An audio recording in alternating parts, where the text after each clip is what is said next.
Good day. The last few weeks, the last week in particular, has witnessed increasing amounts of internet chatter about a possible Ukrainian military offensive against the two breakaway rebel republics, the Donetsk People's Republic and the Lugansk People's Republic in eastern Ukraine.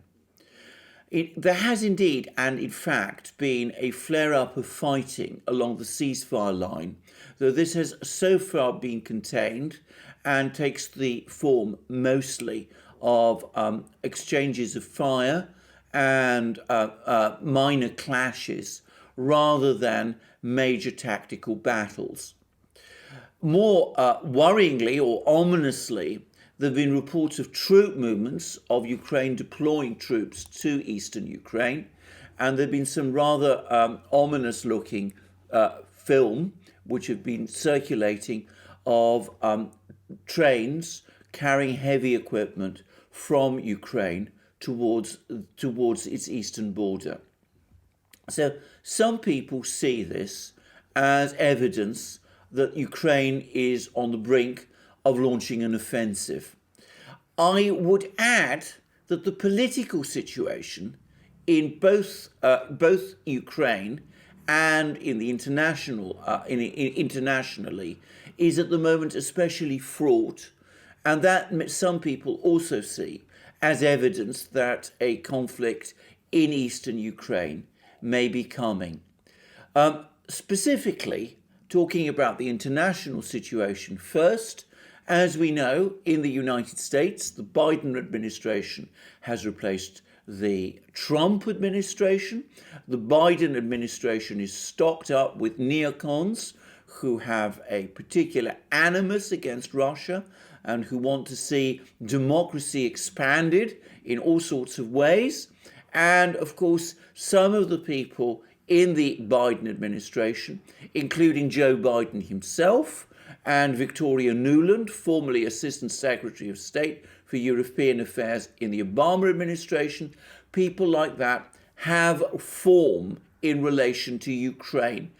Victoria Nuland was even caught briefly on a famous or perhaps notorious phone call discussing with the US ambassador in Ukraine the makeup of the Ukrainian government.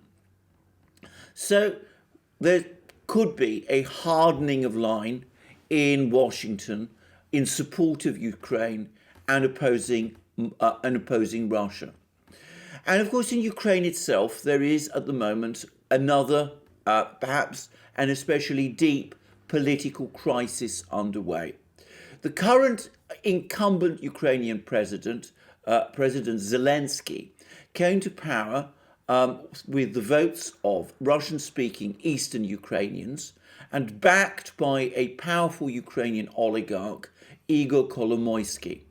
He's since managed to alienate much of his support in Russian-speaking Eastern Ukraine by sticking to the nationalist policies of the previous president, Petro Poroshenko.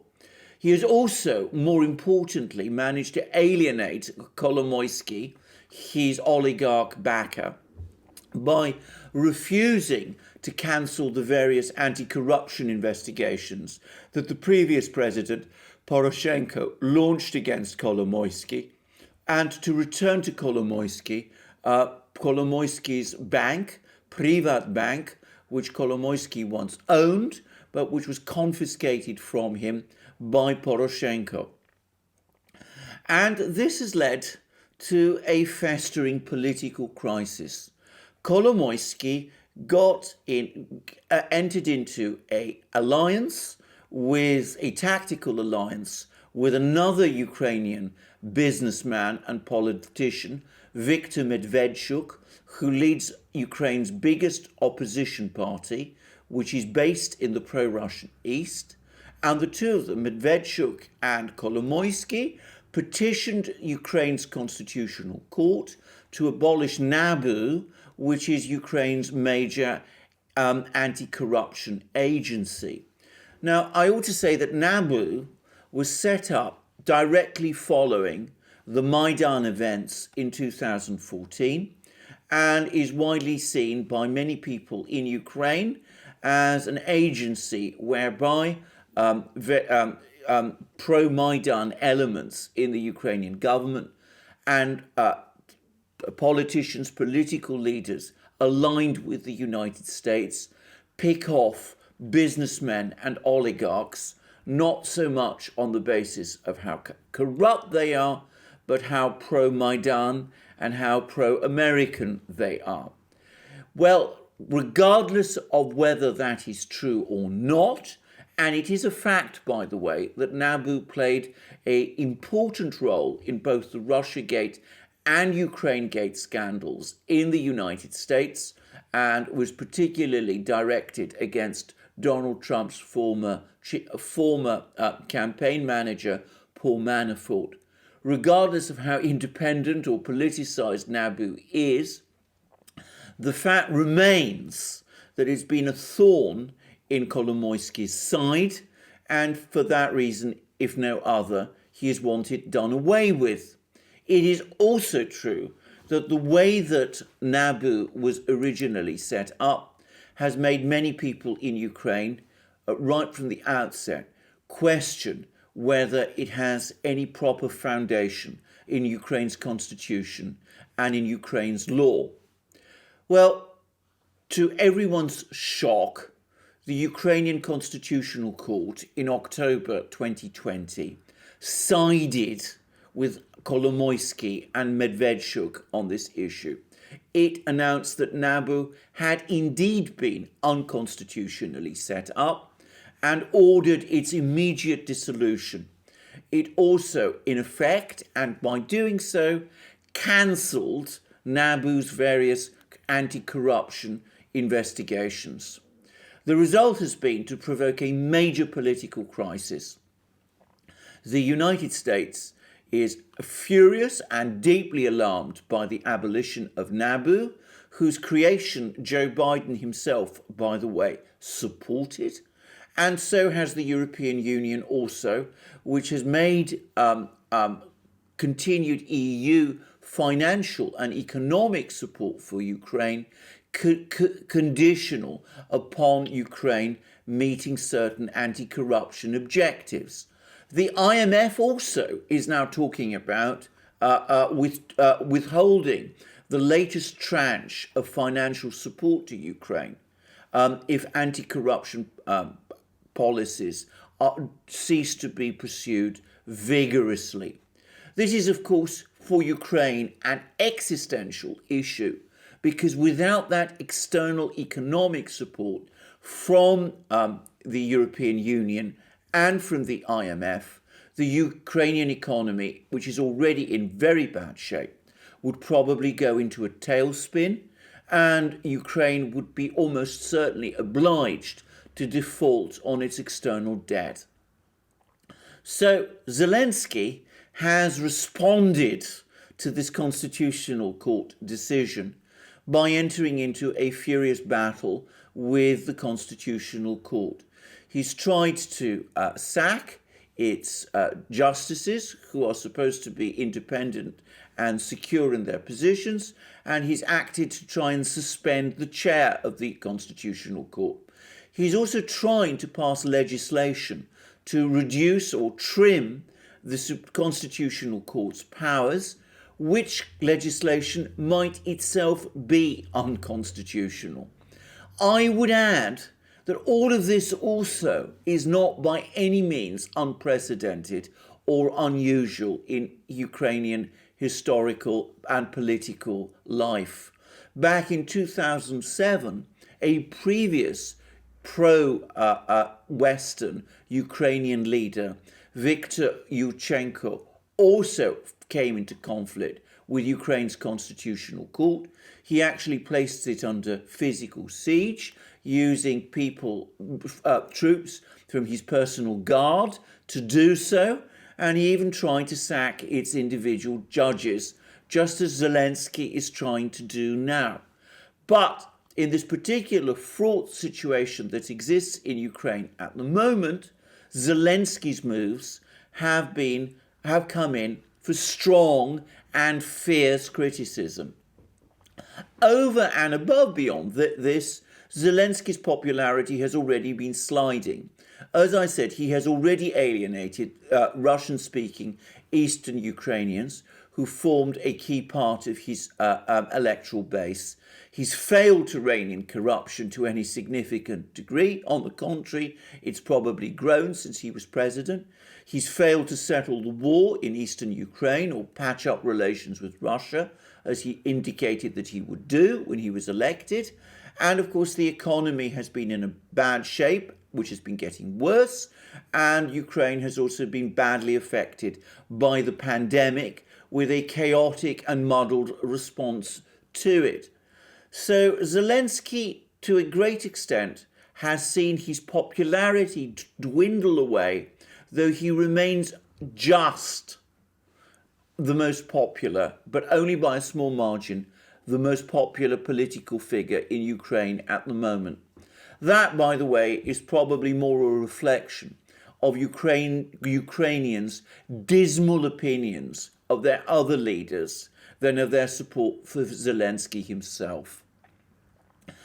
Perhaps, though, for Zelensky, the most immediate concern is the fact that the cabinet of ministers, the government, appears to be siding with the Constitutional Court and, by extension, with Kolomoisky and Medvedchuk in this particular political battle.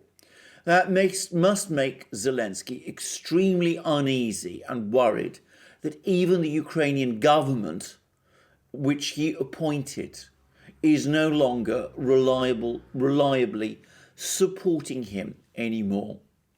So, given these accumulating problems that Zelensky is facing internally, and given the support he might expect to get if he was to launch an offensive in eastern Ukraine, it's conceivable that Zelensky sees launching an offensive in eastern Ukraine as some sort of way out of his problems. I would add that he has also taken certain political steps which might in addition point in that direction. He has had Medvedchuk sanctioned. Ukraine has actually sanctioned in Viktor Medvedchuk one of its own citizens and one of its own politicians, which I think is something something completely unprecedented for me, and which must also, to my mind, be illegal and unconstitutional also. I mean, it seems to me an attempt to silence a person and to confiscate their property through administrative action, and rather than through recourse to a court, because of some crime that person has allegedly committed, which seems to me an incredible step for a government to take. Nonetheless, Zelensky has done it. He has also got his friends in the United States to sanction Kolomoisky. Whether Kolomoisky will pay much heed to that is another matter. Last but not least, he has closed down 3 TV stations which backed Medvedchuk and which he has claimed are pro-Russian. Now, it may be the one reason those TV channels were closed was to prevent hostile coverage of an offensive that he might be minded to launch in eastern Ukraine. But of course, it's also possible that he's trying to deprive Medvedchuk of a media voice, which has enabled Medvedchuk to build up his party into the main opposition party in Ukraine. Much of this has come in for fierce opposition, and there is now talk and possible moves in the Ukrainian parliament, the Rada, to start impeachment proceedings against Zelensky, though whether that will actually happen is an entirely different matter. Anyway, given all of this, it's perhaps not entirely surprising that some people will worry that Zelensky might see an offensive in eastern Ukraine as a way out of his political difficulties. I have to say, though, that if he is inclined to do that, he needs to take a big step back and think twice. Because in reality, and despite all the military assistance Ukraine has been receiving from the United States and Britain over the last few years, the reality on the ground is that the military balance has actually shifted against Ukraine in eastern Ukraine. Now, the reason for that is twofold. Firstly, that the military forces of the two People's Republics, the Donetsk and Lugansk People's Republics, which during the fighting in 2014 had been loosely organized militias, have now themselves received substantial training and supplies from Russia and have in effect become largely organized as regular armies. Moreover, unlike the Ukrainian army, the armies of the Donetsk and Lugansk People's Republics are staffed by experienced volunteers who are probably in a better position to fight and know more about how to fight than the conscripts who still make up most of the Ukrainian army do. But the major change has been in Russia. Firstly, a number of points need to be made here about Russian policy in 2014. Russia did not intervene overtly in eastern Ukraine during the fighting, though undoubtedly it was involved at many levels, and undoubtedly its intervention was decisive in preventing a Ukrainian victory in the war that took place in 2014. But the Russians at that time acted with restraint for three reasons. Firstly, their economy at that time was still very heavily integrated with that of the West. The Russian banking system was fully integrated with the West's banking system, and Russian businesses and industries heavily depended upon the West for their supply chains. In the last 7 years, that has significantly changed. The Russian banking system now operates largely independently and has cut off its connections to the financial system in the West. And the import substitution program that Russia has been following means that Russian industry is far less dependent on imported goods from Western suppliers than it was in 2014. So Russia today has far greater resiliency in face of threat and sanctions than it did in 2014. And that is an important and critical factor. Secondly, there has been a major buildup of Russian forces on the border with Ukraine, which completely dwarfs anything that the West has done in trying to build up the Ukrainian military. Now, I say that a fact which very few people realize is that at the time of the 2014 crisis, there were actually very few Russian troops on the border with Ukraine at all. The major forces of the Russian military at that time were deployed elsewhere. Moreover, the Russian military of 2014 was a very different force from the one that exists today. Russia has pursued since 2014 a major modernization program for its military. The Russian military has been resupplied with large amounts of modern equipment, including, especially in the Air Force, Su-35 fighters and Su-34 fighter bombers, which did not exist in any significant extent in 2014. And the Russian Navy has massively increased its presence in the Black Sea from its now secure bases in Crimea, especially Sevastopol. Russia has also massively modernized its air defense systems, fielding S-400 anti-aircraft missiles and other anti-aircraft missile and gun systems like the Panzer mobile system, which is now widely deployed across the breadth of the Russian military. Russia also has far more developed standoff capabilities, abilities that enable the Russians to launch direct strikes on Ukrainian forces far behind the front lines. So Russia today has many more of its Iskander, surface-to-surface ballistic missiles, which are highly precise and accurate. And of course, it also has highly developed and very extensive cruise missile capabilities of a sort that it simply did not have in 2014. But beyond this major modernization of the Russian military, there have also been very heavy troop deployments by the Russian military along the border.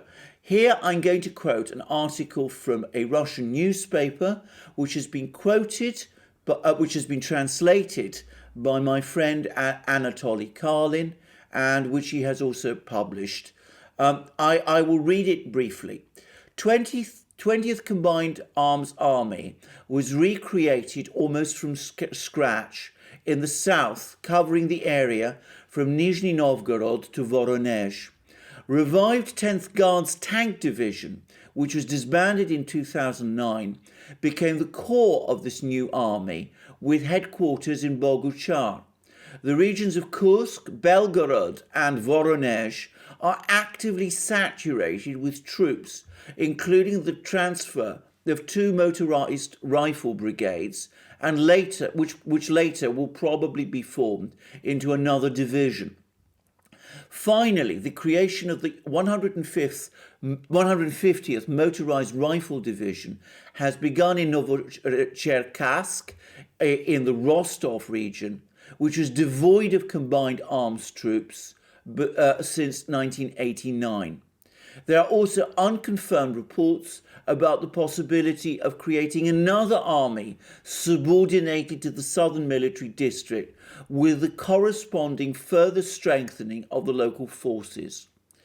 The meaning of all these activities is obvious.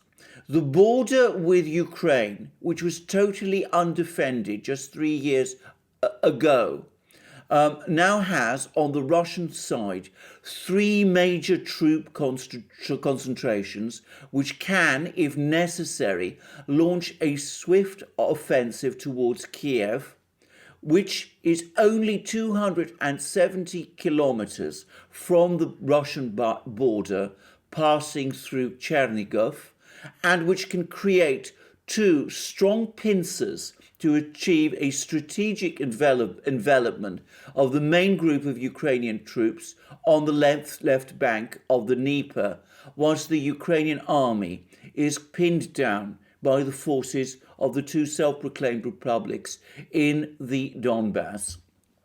Ukraine simply has no sufficient military forces and no ability to create such forces in the foreseeable future to parry these attacks or to resist a possible large-scale deep operation by Russian forces.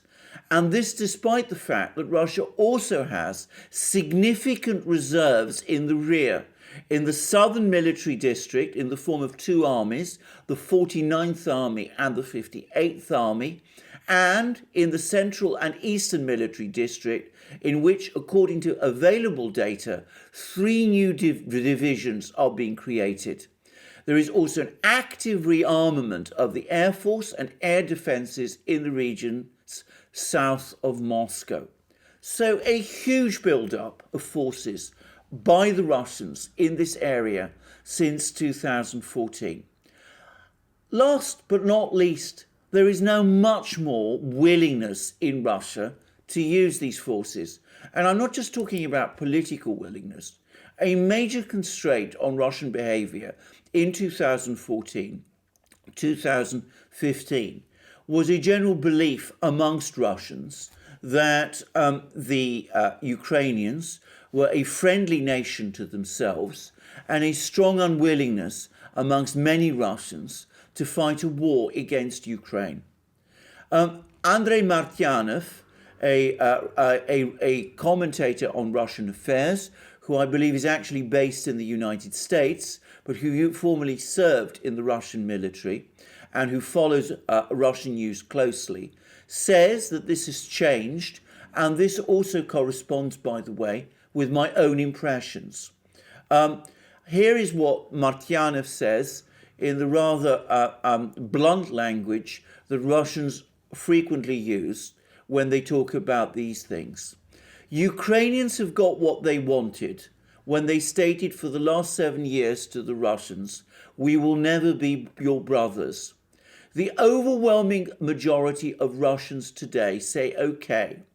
In fact, these are the Russians now who do not want to be brothers of the Ukrainians and who will have no compunction about demolishing, if it comes to this, the Ukrainian army. In 2014, 2015, there were still huge reservations on Russia's part in this regard.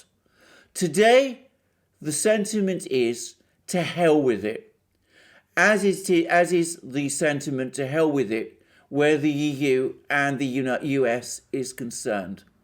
If it comes to it, Russia will start with high profile but less costly in terms of personnel strikes on whatever is left of Ukraine's air force and its bases. It will destroy Ukraine's air defense and then will burn up its tanks, APCs and artillery in the line of contact. So here we see Martyanov saying, and I believe he is right, Russia's feelings towards Ukraine have changed. The Russians are far more willing to take military action against Ukraine than they were back in 2014, 2015. This reflects a major shift in Russian opinion.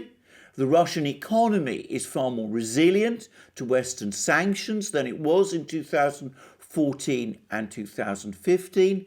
And in fact, the sanctions weapon with respect to Russia has been essentially maxed out, and the military balance has decisively shifted in this region in Russia's favor. All of this, it seems to me, makes a military offensive by Ukraine to try to smash or reconquer the two Donbass republics incredibly unwise. I would add that around 20% of the population of the Donbass now has Russian citizenship, which legally obliges Russia to act to protect them in the event that they are threatened. So, does all this mean that no offensive will take place? Well, I've talked about the mood in Washington, where the neocons are back in the ascendant. I've also talked about Zelensky's political problems in Ukraine. It seems to me that there is at least a possibility that Zelensky will indeed try and go for broke and will indeed launch an offensive. And if he does, there will be a major Ukrainian military defeat and probably an even deeper crisis in Ukraine on top of the many other crises we have seen. I have to say that looking at this picture, there must be, I'm sure, some people, both in Washington and principally in Europe, who will say, slow down. This doesn't look like a good idea at all, and especially at a time when the Europeans are becoming increasingly conscious of the fact that Russia is distancing itself from them and is becoming more resilient to sanctions. I wonder whether sentiment in Europe especially will favour a war like this. After all, the European Union's sanctions against Russia in response to the Navalny affair were token to the point of invisibility, as I have discussed in a program I did recently for this channel. And in fact, there's now been a report that the European Union has had a further meeting of experts and ministers in which there's been talk about the need for a less confrontational policy towards Russia. On top of that, the Germans must know that if there was a war in eastern Ukraine and the result of that war was a Ukrainian defeat, then the possibility, the option of going ahead with Nord Stream 2 would disappear. And I've discussed at length why Nord Stream 2 is essential for Germany and why the Germans have fought for it so hard and have so been intent on keeping it.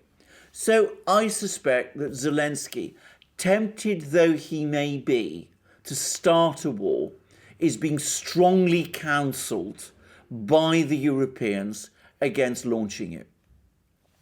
I would also have to say that some of the rhetoric one would expect to precede a war, both from Ukraine and from Russia, hasn't really been there. There's been some comments and murmurs on the Ukrainian side, but that's frankly par from the course coming from there.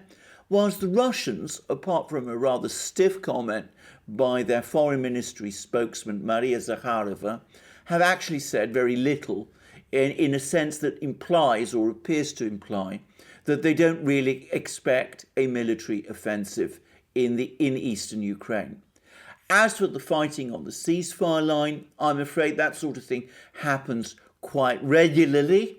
And as for troop deployments and armoured trains ferrying military equipment, well, that isn't really new either. That sort of thing in this part of the world goes on a fairly regular basis. So, on balance, I have to say that I think that a war at this time in eastern Ukraine is less likely. Having said that, I have to qualify that by saying that I am not sure. With Ukraine, one can never know. And it's always possible that a desperate Zelensky, finding his political position in Ukraine erode, under pressure both from Kolomoisky and Medvedchuk on the one hand, and from the hardline nationalists on the other, might decide that he's got nothing to lose and may go for broke by launching a war which he either thinks he will win, or which, if he loses, he may calculate might still save or rescue his position and firm up his support in the West. So the possibility of a war, despite my doubts, cannot be discounted at all. What I will say is this: the next few days, probably the next 2 weeks, are going to be the key. If there is no major offensive by Ukraine during that period, then I think the threat of war will recede. So it's March, the month of Mars, the Roman god of war, which will be the decisive month in deciding whether 2021 is going to see a renewal of the fighting in Ukraine. If a Ukrainian offensive does happen, leading to the consequences that I've just discussed, then let's be very clear, that will be a momentous crisis. It's difficult to know exactly how it will play out, but one thing I am sure, Ukraine will be severely weakened as a consequence. We will see whether either in Washington or in Europe there is appetite at this time for a crisis on that scale. Thank you for joining me on this program. Please check me out both on this channel for my future programs, and also please look us up on our various other channels. Our main channel, the Duran, where I do programs with my colleague and friend Alex Christoforou. Please also check us out on our platforms, our other platforms, BitChute, Library, Rumble, and especially Odyssey. Also, if you can, please support us through PayPal, Subscribestar, and Patreon. And remember, we accept donations also in Bitcoin and other such currencies. And please also remember to check out our Discord server, and of course, come to our shop. And the wonderful things you will find there are amazing t-shirts, long-sleeved and short-sleeved, our magic mugs, our hats, our sweatshirts, our hoodies, and the rest. Lastly, please check your subscription both to this channel and to our other channels, and I look forward to you joining me in my next broadcast, and have a wonderful day until then.